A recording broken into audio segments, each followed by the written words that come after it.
working out at home and got like little home gyms or dumbbells or whatever, but now they feel like they want to get back in the gym. Sometimes you're being held more accountable when you're meeting friends there, or you know people at the gym. There's a set class to attend. I was going to say, that's what, it's the classes, I think, that really incentivize people. You have to be there a certain time. I have zero motivation if there's no like deadline.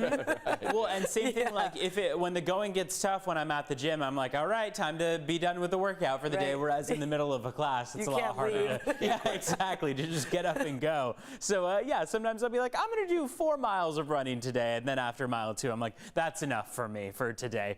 So the classes do help to keep people accountable. Here's the forecast for our Monday. We're starting off the week with very similar conditions to what we saw over the course of the weekend, right? Over even last week, we saw those cooler than average temperatures, very cold in the overnight hours. Afternoon highs warming up to the 60s, plenty of sun beaming through. We'll follow through on that yet again this week. No major disturbances through the entirety of the week. We instead are going to be talking about those Santa Ana winds picking up yet again. So we see over the next 12 hours a few passing clouds. Clouds are developing along the coastline right now. They're not too impactful. Mid and high level clouds mainly. Temperatures in the upper 60s by the afternoon. Here's that view outside. We're going to be working with those dry and below normal temperatures for this week. Santa Ana's back Tuesday night is when they'll begin. They'll stretch into Wednesday, and then that'll trigger some warmer temperatures in play for both Wednesday and for Thursday. So here's how the wind event begins. I mean, for today, we're dry out there. We're not seeing really intense wind gusts. We're very mild as far as your gusts go. And then we're going to see those conditions dry out even more with offshore winds.